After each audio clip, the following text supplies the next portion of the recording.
Okay, we're just going to kind of talk about a little bit why our photos are needed, which BMPs, just kind of reiterate which BMPs are required, some different apps that can be used and that kind of thing for the photo side of things. So we're looking at photos for these projects to kind of verify project completion on them, also to verify that they meet the program requirements, like especially with the equipment upgrade side and cover crop side on that regrowth. And also for auditing purposes, like we're not running through MAW anymore, so we need to be sure that these projects are actually done the way they said they were being done, and that they're actually in place. So again, the projects requiring photo verification include cover crops, legumes in rotation, equipment upgrades, fencing, water systems, and improving pasture composition projects. So on the cover crop side, there are two sets of photos that are required for these per field. So one taken shortly after germination, anytime between there and prior to harvest, and again, one taken around that October 1st ballpark, showing that regrowth on that crop to be sustained over the winter months. Again, we're looking for that 6 inches going into the winter.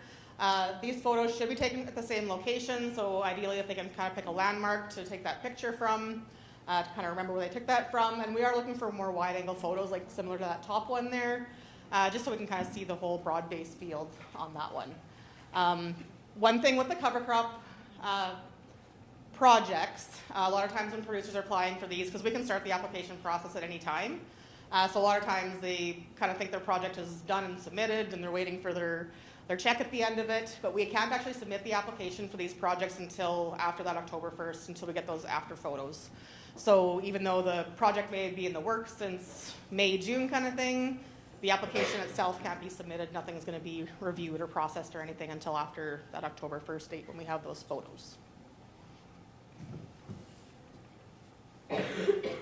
Legumes in rotation is a little bit easier. This one we just need one photo per field taken shortly after germination, as long as we can tell what the crop is. So again, we're kind of looking for that wide angle photo. Photos can kind of be taken anytime up to harvest. Sometimes we do have people that come into the program later that maybe don't know about that requirement. I've actually had guys up digging up snowbanks in February, finding photos of their stubble. So yeah, it's kind of, ideally we have these things in before the crop's harvested, but there can be a little bit of leeway if we have to on those. The equipment upgrades again, so we're looking for the before photos, so kind of the old drill or prior to those new parts being installed. Ideally we have a kind of a wide angle photo showing the whole unit, but we also need to see a close-up of the seed openers themselves and showing that they did not have the ability to band, side dress, inject, whatever prior, so we just want to see, like, for example, a single shoot openers kind of thing. And again, our after photos, we want to see that same thing. We want to see the new drill with that upgrade on it, and also, or if it's after the new parts are installed, and again, like the wide angle shot plus the close-up showing the actual fertilizer delivery system on it for that. If by chance you don't have the before photos, say the drill was traded off or sold, whatever, prior to those before photos, or before getting pictures of that, there is potential, like I said earlier, just possibly with the bill of sale, if it's got the details on it, on the type of openers it has on it, that might be eligible or useful at that point too.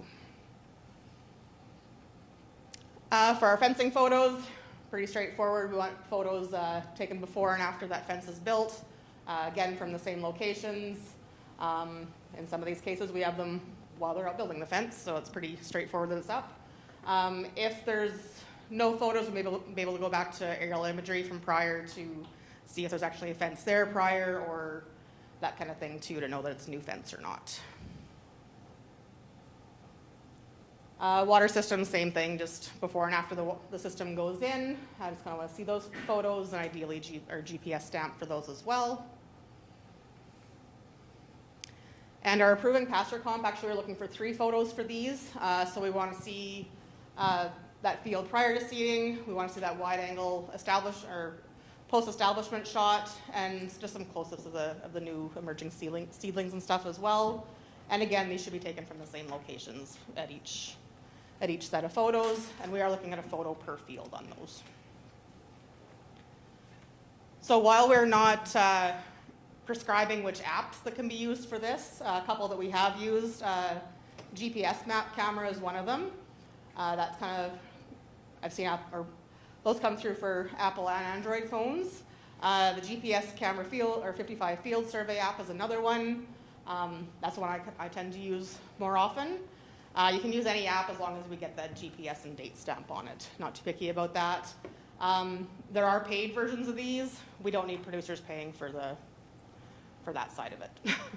So there's usually a free version of it they can use, and we're not looking for them to fork out money to take a picture.